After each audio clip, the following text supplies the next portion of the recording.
Bismillahirrahmanirrahim. Assalamualaikum warahmatullahi wabarakatuh. Jadi mahasiswa yang saya hormati, berjumpa kembali pada mata kuliah Manajemen Keuangan Syariah. Silakan adik-adik tonton channel ini dengan cara subscribe, like, dan share, serta komen. Dalam pertemuan kali ini kita akan membahas tentang anggaran.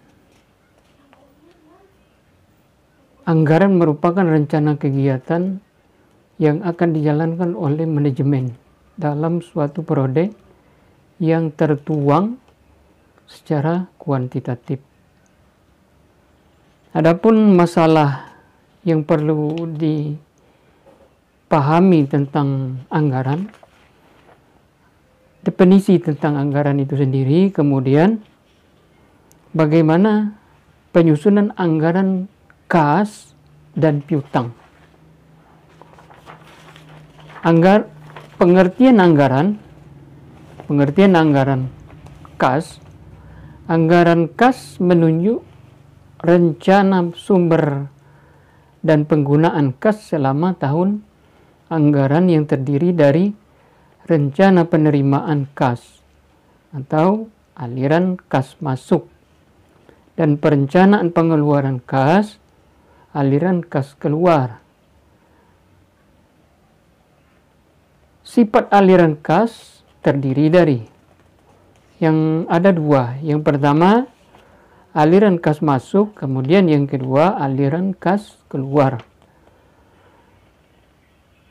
Aliran kas masuk terdiri dari aliran kas masuk bersifat kontinu. Dapat berasal dari hasil penjualan secara tunai dan hasil pelunasan piutang. Kemudian aliran kas masuk bersifat tidak kontinu dapat berasal dari penyertaan pemilik perusahaan, penjualan saham, kemudian penerimaan kredit bank, dan penjualan aktiva tetap yang sudah tidak terpakai. Kemudian yang kedua, aliran kas keluar terdiri dari aliran kas keluar yang bersifat kontinu. Kemudian yang kedua, aliran kas keluar yang bersifat tidak kontinu. Yang kontinu misalnya pembelian bahan baku dan pembayaran upah dan gaji.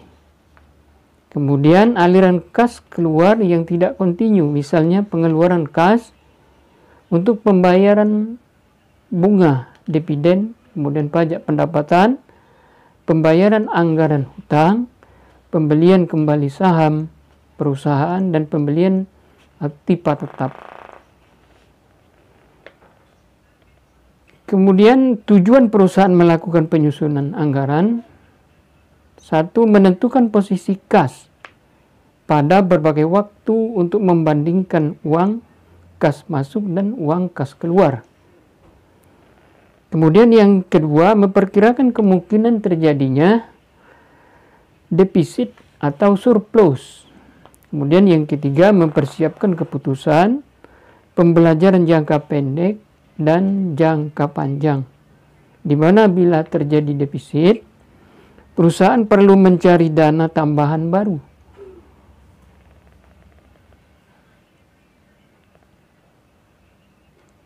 Kemudian sebaliknya, bila perusahaan mengalami surplus, maka perusahaan harus memilih alternatif penggunaan yang paling menguntungkan. Kemudian selanjutnya, sebagai dasar kebijakan pemberian kredit, sebagai dasar otorisasi dana anggaran yang disediakan, dan yang terakhir sebagai dasar penilaian realisasi pengeluaran kas yang sebenarnya. Faktor yang mempengaruhi kas antara lain, yang pertama ada kegiatan operasi. Kegiatan utama perusahaan adalah menjual atau membeli barang atau jasa. Kemudian yang kedua, faktor yang mempengaruhi kas, kegiatan investasi. Kegiatan yang dapat meningkatkan dan menurunkan aset tak lancar yang digunakan perusahaan. Misalnya menjual dan membeli surat berharga jangka panjang, kemudian menjual dan membeli aset tetap. Kemudian yang ketiga, faktor yang mempengaruhi kas, kegiatan pendanaan, kegiatan yang berkaitan dengan utang dan modal sendiri.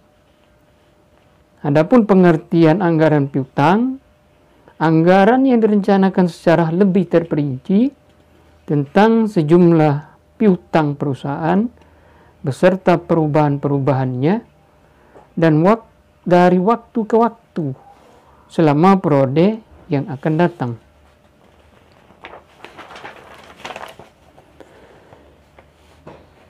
Faktor yang mempengaruhi anggaran piutang, yang pertama volume barang yang dijual secara kredit, kemudian yang kedua standar kredit. Standar kredit yang longgar maka semakin besar piutang yang tertanam dan semakin besar risiko piutang. Kemudian yang ketiga, jangka waktu kredit. Semakin panjang jangka waktu kredit maka semakin besar piutang usaha yang tertanam dan sebaliknya. Kemudian pemberian potongan harga yang besar akan memperkecil piutang yang tertanam. Begitu juga sebaliknya. Pembatasan kredit yang berikutnya, pembatasan nominal kredit yang boleh diberikan. Semakin tinggi batasan kredit, maka semakin besar piutang usaha yang tertanam dan semakin rendah batasan kredit, semakin kecil piutang yang tertanam. Terakhir, kemudian kebijakan penagih piutang. Kebijakan penagihan piutang yang aktif akan memperkecil piutang usaha yang tertanam. Dan kebijakan piutang pasif dapat memperbesar piutang usaha yang tertanam.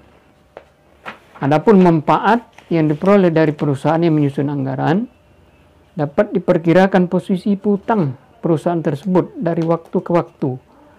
Kemudian yang kedua, diketahui jumlah piutang yang sudah waktunya untuk ditagih. Kemudian dapat diperkirakan arus kas yang berasal dari penjualan kredit. Langkah-langkah penyusunan anggaran kas. Yang pertama yang perlu kita perhatikan, menyusun anggaran penagihan piutang, kemudian menyusun anggaran penerimaan kas, menyusun anggaran pengeluaran kas, menyusun anggaran kas yang sifatnya sementara, memperkirakan pembayaran bunga, menyusun anggaran batas akhir. Anggaran kas jangka pendek.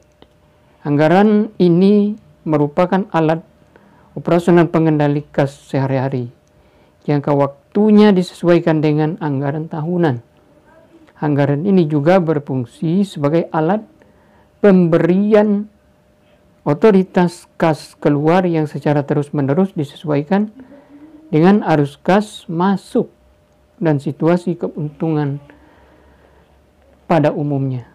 Kemudian yang kedua, anggaran kas jangka panjang. Anggaran ini meliputi jangka panjang 5-10 tahun yang disesuaikan dengan perencanaan perusahaan yang telah disusun. Kemudian langkah-langkah penyusunan anggaran piutang. Yang pertama, menentukan besarnya jumlah penjualan tunai dan jumlah penjualan kredit. Kemudian yang kedua, menentukan besarnya bad debts atau besarnya piutang tak tertagih yang harus dicadangkan. Kemudian mengetahui dan identifikasi besarnya term of credit. Kemudian yang keempat, perhatikan kemungkinan adanya bunga untuk penjualan kredit. Penyusunan ke dalam bentuk tabel-tabel sistematis. Artinya itu kalau perusahaan-perusahaan yang dibiayai oleh perbankan secara umum. Tapi kalau perbankan syariah, dia tidak mengenal bunga, tapi dia mengenal sistem bagi hasil. Mungkin adik-adik demikian dalam penjelasan tentang anggaran ini, sambil adik-adik membaca sumber lain, dipahami, kemudian dikomen. Dan saya sudahi. Wassalamualaikum warahmatullahi wabarakatuh.